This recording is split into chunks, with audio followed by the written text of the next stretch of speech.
Well, good afternoon, everybody. It is good to be in Newark.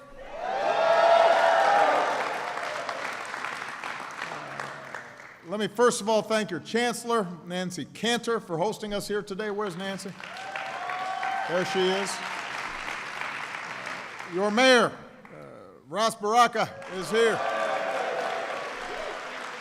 Your Senator, Cory Booker, is in the house. Where'd Cory go? He's surrounded. There he is right here.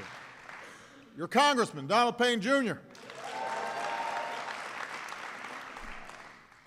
You know,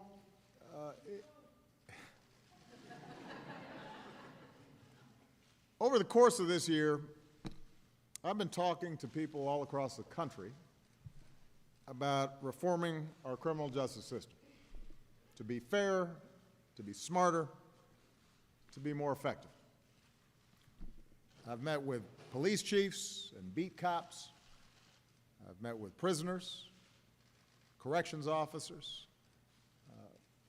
I've met with families of fallen police officers and families of children who were killed by gun violence. I've met with men and women battling drug abuse and rehab coaches and folks working on new solutions for treatment.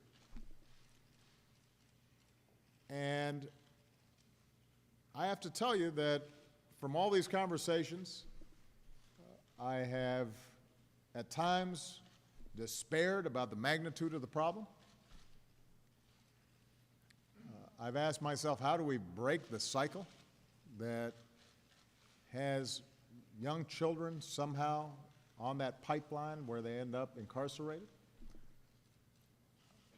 And yet, what's interesting is I've been really hopeful as well during the course of this year, because what I've seen is that there are people across the board, folks who work inside the criminal justice system, folks who are affected by the criminal justice system, who are saying there's got to be a better way to do this, and are not just asking questions about how we make the system smarter and more effective, but are also showing us how it's done and are actually implementing it. This afternoon I spent with the mayor and Senator Booker getting a firsthand look at how Newark is helping to lead the way. And as a partner in our My Brother's Keeper initiative, the mayor and the senator and congressmen and others are working in a public-private partnership to focus on disrupting the pipeline from underfunded schools to overcrowded jails. Here in Newark, when it comes to rehabilitating prisoners and reintegrating former inmates into society, you've got organizations that are doing extraordinary work. And that's why I wanted to focus here today, because places like Integrity House, the work that's being done in our federal Renew program through the district court and our U.S. Attorney's Office, they are accomplishing extraordinary things. And when you meet folks who are taking that step to break addiction and overcome great odds, and you see what they've already accomplished and what more they're going to accomplish in the future, you cannot help but feel hopeful about the future. Now, right now, there are 2.2 million Americans behind bars. 2.2 million. We incarcerate people at a rate that is unequaled around the world. We account for 5% of the world's population, 25% of its inmates. They are disproportionately Black and Latino. As one of Cory's Republican colleagues, John Cornyn from Texas, no bleeding heart liberal here, likes to point out, almost all of these individuals will eventually be released. More than 600,000 inmates are released each year. Around 70 million Americans have some sort of criminal record. 70 million. That's almost 1 in 5 of us. Almost 1 in 3 Americans of working age. Now, a lot of time, that record disqualifies you from being a full participant in our society, even if you've already paid your debt to society. It means millions of Americans have difficulty even getting their foot in the door to try to get a job, much less actually hang on to that job. That's bad for not only those individuals, it's bad for our economy. It's bad for the communities that desperately need more role models who are gainfully employed. So we've got to make sure Americans who've paid their debt to society can earn their second chance. And as I said before, we spent the day seeing people who are doing just that. Counselors, parole officers, small business owners who are giving folks a second chance. Federal judges who are not only being smart about sentencing, but are also helping to the extent that they're going in their own pockets, just to help somebody who's transitioning out get the right clothes for a job interview. I've spoken to men and women who are part of programs like New Jersey STEP here at Rutgers Newark. You're giving prisoners a second chance to start taking college courses before they're released so that they can re-enter society with marketable skills. And I've had a chance, as I said, to speak with folks who are working hard to get back on track. And I just want to highlight a couple of them. I hope you guys aren't embarrassed if you're here, because I'm really proud of what you're doing. Darrell Rose was arrested for a drug-related abuse charge in 2013, served 6 months in prison. Today he's a member of Integrity House. That's a treatment center that I visited earlier this afternoon, determined to become a productive citizen. He's getting the counseling and support that he needs to achieve his goals, and Darrell's family is with him every step of the way. So we're very proud of Darrell. I don't know if Darrell's here. You here, Darrell?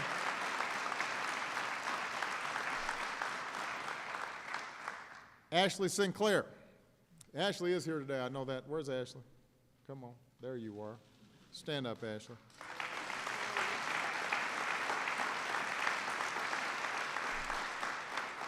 Ashley spent most of her 21 years on the streets and involved in crime. Eventually, she decided she wanted something better for herself, joined a program called Project Hope, impressed everybody with her work ethic. She earned a place in the Newark Department of Sanitation, and today, instead of getting in trouble on the streets, she's earning a paycheck cleaning up those streets. So we are proud of Ashley.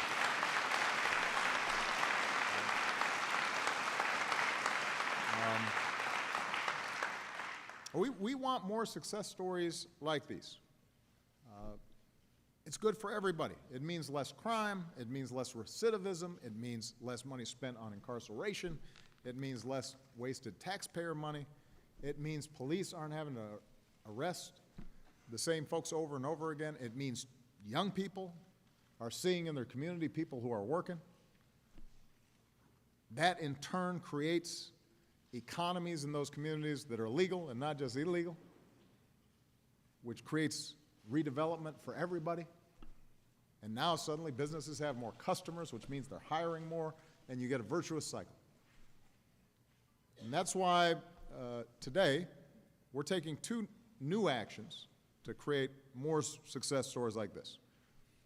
These are actions that I can take as president through my executive authorities. Number 1, my administration is announcing new grants to help returning citizens seize that second chance through education and job training and housing and legal help and children's services. So the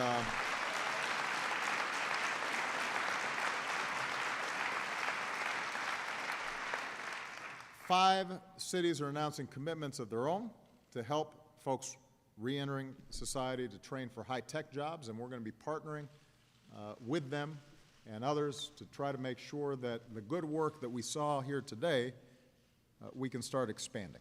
All right, so that's point number 1. putting some more money in the system. Let me say, it's nowhere near what we need, but it gives us more ability to create more programs that serve as an example of best practices so it can be duplicated around the country. That's point number one. Point number two, I'm taking action to ban the box for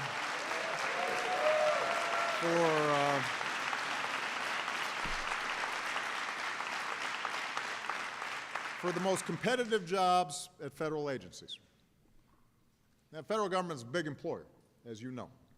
And like a lot of big employers, on many job applications, there's a box that asks if you have a criminal record. If you answer yes, then a lot of times you're not getting a call back. And we're going to do our part in changing this.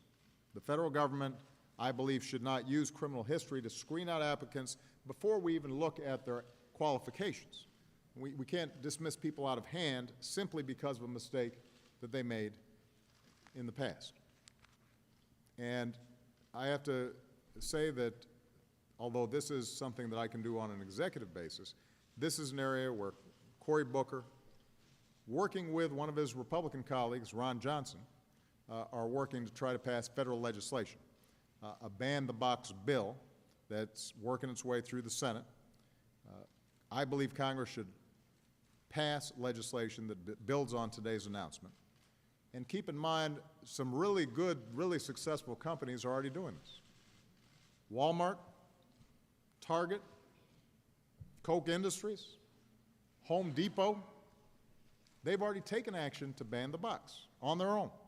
And 19 states have done the same.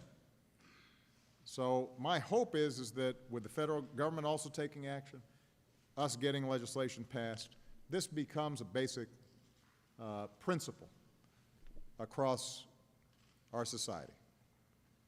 It is relevant to find out whether somebody has a criminal record. We're not suggesting ignore it. What we are suggesting is when it comes to the application, give folks a chance to get through the door. Give them a chance to get in there so that they can make their case. Now, this is not just the only step that we can take. Just 2 weeks ago, Cory, other Democrats and Republicans moved through the Senate a bipartisan criminal justice reform bill. This is a bill that would reduce mandatory minimums for nonviolent offenders. It would invest in law enforcement. It would reward prisoners with time off if they complete programs that make it less likely that they will commit crimes in the future. And there's a similar bill working its way through the House. I urgently encourage both the Senate and the House to pass these bills. It will not completely change the system overnight, but it will lock in some basic principles that we understand are going to make us a fairer and safer society over the long term. And I am very proud of the work that those legislators are doing. I'm especially proud because it's not typical that Democrats and Republicans get together on useful legislation. Let's face it. But this is an area where we've seen some really strong bipartisan work, and I'm very encouraged by that. There are so many Americans who desperately want to earn a second chance. And I already mentioned Darrell and Ashley.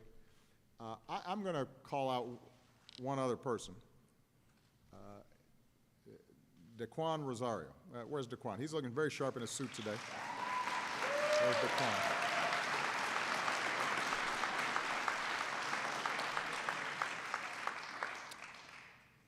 Now, Daquan was arrested for his first drug charge when he was 17.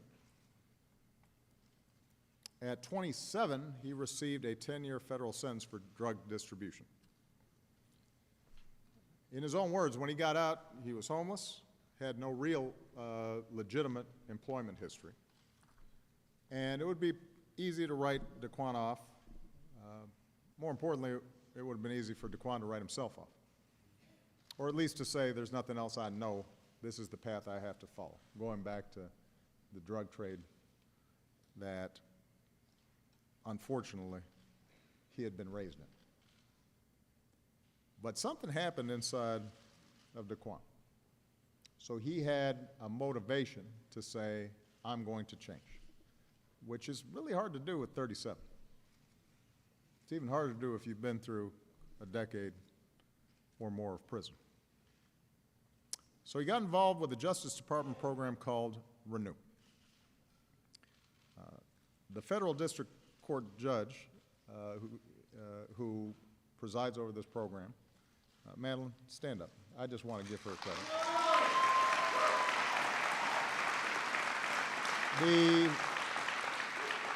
The probation officer who worked with him, Kevin, who helps run this program,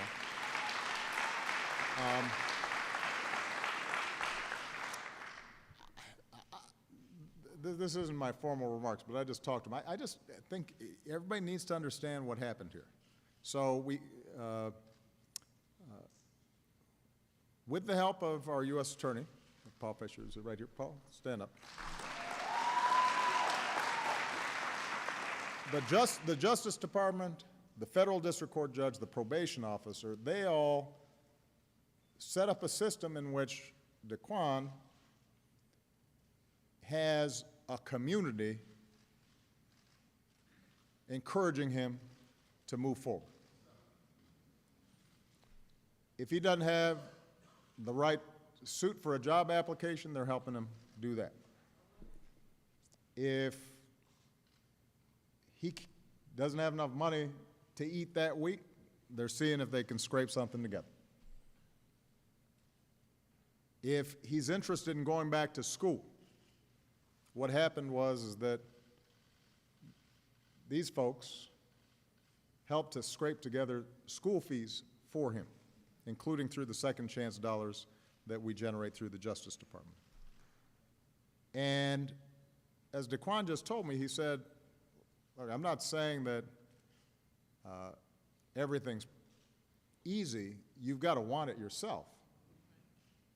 But because of the investment of these people who were calling him and bringing him in every couple weeks, and Kevin, his probation officer, is problem solving with him on an ongoing basis, Daquan found a job in medical transportation. Then he pursued his EMT certification. Today he is an EMT in Essex County, and instead of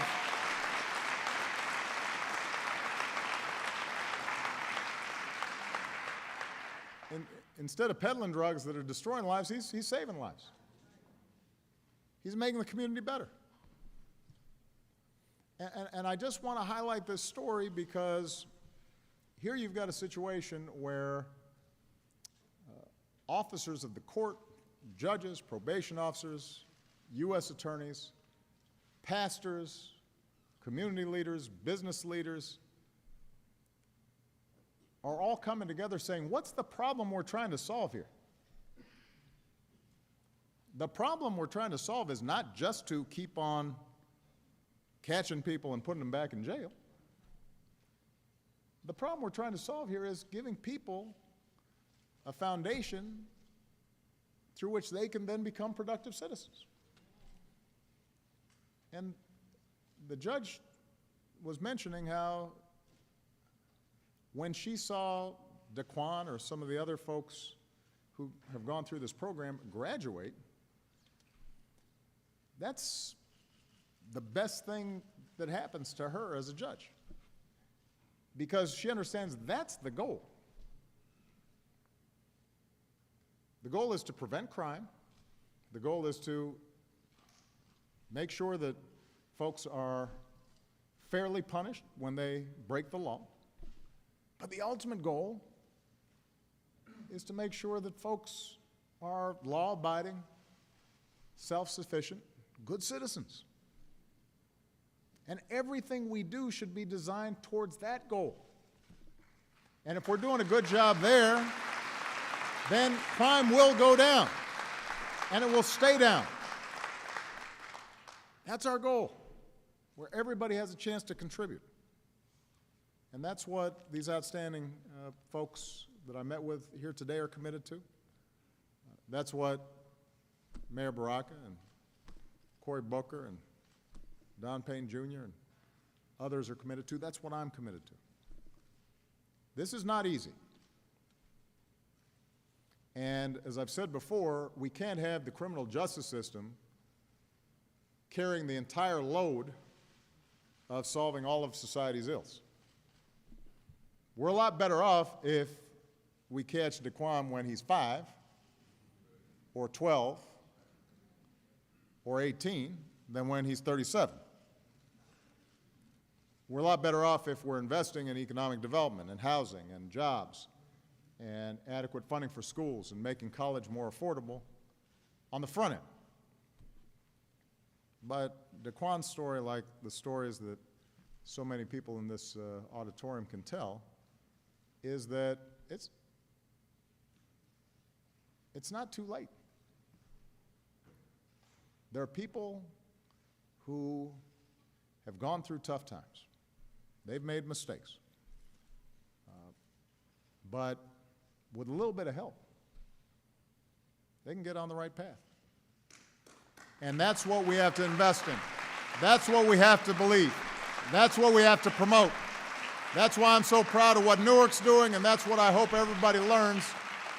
Thank you very much, everybody. God bless you. God bless the United States of America. Thank you.